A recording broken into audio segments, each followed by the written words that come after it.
Welcome back to Arty Noobs for General Disturbance. This is an M53 M55, the Tier 9 American SPG. This one's located on the southwest spawn of Arctic region, or otherwise known as Mannheim Line, and it's under the command of ChaosWarlord. Okay, battle's underway. That's the M55, I know that from the barrel. It doesn't extend over the front, that means it's the 8-incher. 1050 alpha, penetrating 52mm of armour and a burst radius of 11.1 metres, but he's also loaded 7 rounds of premium ammo, and that has got a bigger burst radius, 12.2 metres, and boy, it does make a difference, yes, especially when the enemy tanks are in close proximity to each other. You can get a lot more damage from closely aligned tanks, or tanks that are bunching up. And that's very useful on this map because they always seem to bunch up on the south approach. Okay, he's noticed a clown car straight off, but there's also a Scorpion G up there. I think most Arty players take delight in taking out Scorp Gs because they're very thin armoured. Only got 39 hit points of damage off a premium round. Just locating a new position to avoid counter battery. Yeah, actually, the other day I pointed out to somebody that the Scorpion G is basically less armour than the VK3002M, which is of course, the Panther prototype. And so it's not really surprising that they get taken out very easily by Arty and almost automatically penned if the shell actually hits the vehicle. Well, that landed very, very close to the Tiger II, and he did pick up some critical hits. And oh, he's on fire! He's on fire, and 392 hit points of fire. So it looks like he was unspotted when the shell landed, so it did do some damage, but it set light to him at the same time. And when he was respotted again, he was already on fire by that point. Okay, going for the AMX M449, which is the non-Liberté version, so it's the standard camo scheme, not the tricolour. Backing up to a new position. It's actually quite a decent tank, that one, the AMX M449. It's got good frontal armour, but pretty poor on the sides and the rear. Decent gun as well. Well, those enemy tanks are making their way back to their own cap because our guys are moving in force. And I think that ChaosWarlord's probably going to take note of where that UDES was and fire a few rounds in that direction. But nope, changed his mind. He's now aiming for the southern pass because the enemies are starting to bunch up. And the first enemy he's going to go for is an ST1. Or is he going to go for the... No, he's going to go for the 50 TP instead, the Tier 9. And he gets a direct hit. Changes position.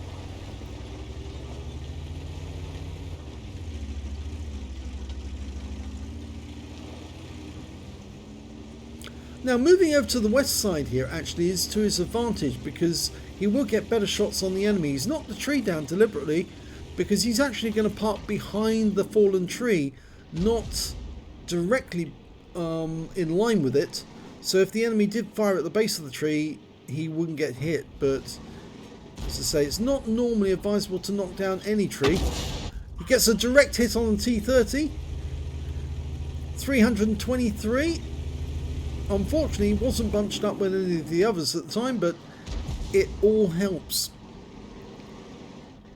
ST1, oh, T30 dies very brutally there to a VK101B.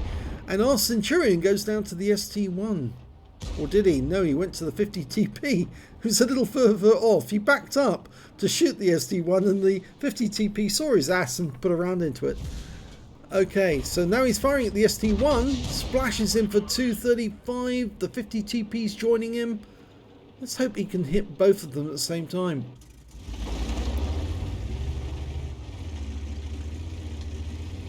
He's relocating a bit more. I think he's a bit concerned that the enemies seem to be getting closer and closer to the cap, but they are fewer in number. He's also seeing if he can get a shot at that 50 TP from way up here. He might have the angle to do it, you see. If he can go into this bowl here. You can shoot from in the dip down there, actually. That's something you can do. He's well away from the enemy now. Oh, they're trying to drown the VK. Naughty boys. Now, yes, they pushed him under the water. Can he track these guys under the water? He fires a round in and... well, he did hit them. He hit both of them. He got the T-54 and the 50 TP. Now, will he have drowned them? They drowned the VK. The 50 TP pushed the VK under the water and he gets the drown credit. But will he get any more credits for actually drowning some of the enemy tanks whilst they were in the water? Well, it doesn't look so. And he's gone down into the dip. Yeah, I did say you can actually fire from this dip, but what he's going to do is actually drive up the west side of the map and get to a reasonable spot where he can fire on this ramp. Nicely hidden. And oh, now he can go for that UDES. He noticed that the lurvers found the UDES.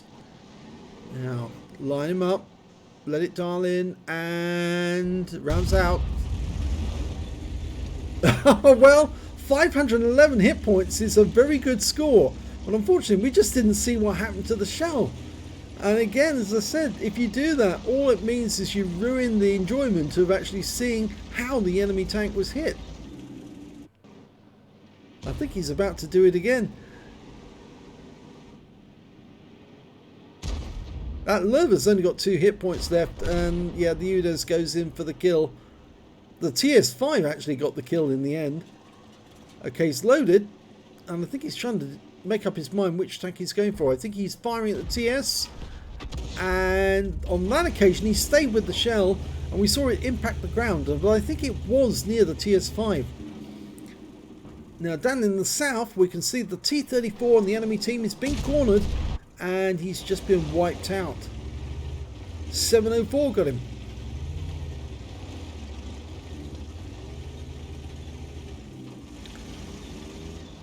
Well, it looks like ChaosWarlord's going to stick around in this area, and I don't blame him actually, because it's actually quite a good position to be in, reasonably secure. He's got that Scorpion G from a different angle now, where he's actually firing straight down that little road that leads up to the mouse. I say the mouse because it looks like a mouse, that little road with the mouse's head at the top, and the other one looks like the duck on the opposite side.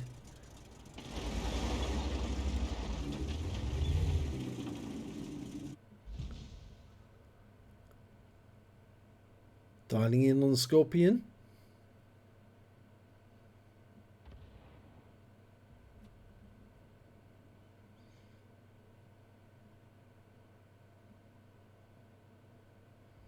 If the Scorpion's still there, the ST1 will find out fairly quickly.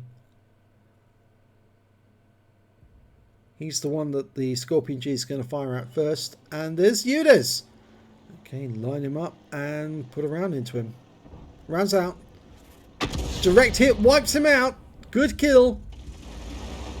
Unfortunately, our Waffenträger just lost enough hit points, which makes me think that either the Scorpion G or the TS5 hit him. I think it's the Scorpion G actually, because it was over 500, and of course the alpha of the Scorpion G is 490, so yes, it sounds like the Scorpion's preventing that Waffenträger from moving in.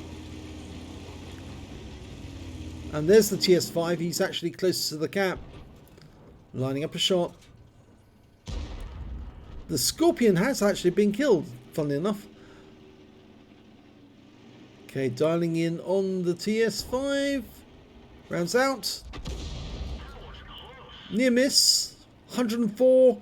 Last remaining enemy. I don't think we're going to get a shell loaded by the time they kill this guy.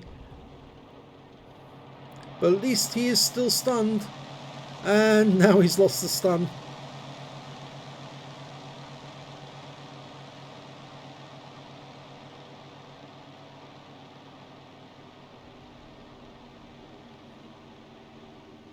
Well, he might get another shot out of it. He might at that. Line him up. That's it. Rounds out. Splashes him for 276. Makes him an easy kill. And he's vaporized by the 704. So game over. Quite a good score there for ChaosWarlord. 3052 recorded and 706 of stun assist. Let's have a look and see if he actually got that in total. Well, he actually managed to get a first class tanker in that game in the M53, M55. He also got a Bruiser medal for getting at least 5 critical hits. He got 22. He got a Gore's medal for doing more damage than 8 times the hit points of his own vehicle. Obviously it says 10 there, but it is actually 8. And Confederate medal for hitting more of the enemy than anyone else on his team. And a high caliber for dealing the most damage to the enemy on this game. So let's have a look at team score. 4,808 hit points of damage. The next high scorer was the Scorpion G with 3,600 exactly. And the next high score after that was the Object 704 with 2,604. When it came to kills, it was the 704 shared the top spot with the 50 TP on the enemy team. Both had 3 kills. 2 kills go to the Waffenträger, the Borsig. Is that the Borsig? No, it's the Scorpion, actually, that one. The VK101P, the Lurver, and the Scorpion on the enemy team, the TS5. I'm afraid ChaosWarlord only got the 1 kill in that game, but at least he got the highest damage. And when it came to base XP, it was the VK101P who got the highest with 1,117. Then we got the Scorpion with 1,102. And finally we got ChaosWarlord with 1,003. He fired 13 rounds, got 5 direct hits, no penetration but 15 splash, damage of 4,808 hit points, all of it at more than 300 meters. He damaged 9 of the enemy, killed 1, and did 706 hit points of stun assist of 14 stuns. On a premium count, he earned 36,796 credits, but his reload of ammunition was more expensive than that. So obviously something's missing because he actually took away 12,494 credits from the game. 1,003 XP, 753 for personal reserves, 3,010 for personal missions payout, took away 5,268 altogether. I think actually the one thing we can take from that, apart from the fact that he got a nice little haul of medals here for ChaosWarlord, he did try some rather unusual positions, and those unusual positions actually gave him a significant advantage. Of course, he did know that the tanks on the west side of the map had actually been wiped out, the ones further north. If he'd actually taken the position in that little corner or going up the ramp, when there was enemy tanks on the west side, yes, I think he would have been in danger of being wiped out. But it just goes to show, you see, the different angle actually allows you to shoot at not just the guys in the south, but also the guys who are on that road that leads to the mouse lookout over our territory. So do consider that position, because it might be an alternative that would be safer than waiting for the enemy to arrive from the south route. And you can keep hitting them as they're going into the forest to look for you, and then they suddenly find out, no, you're not in the forest, you're actually in the north. That must be a bit of a surprise to them. They'll obviously work it out sooner or later that you're not in the forest, but it would be nice to be able to hit them in the side as they're on their way over to the forest trying to find you. If you enjoyed that replay, please give this video a like and do subscribe to our channel, please, and thank you for watching.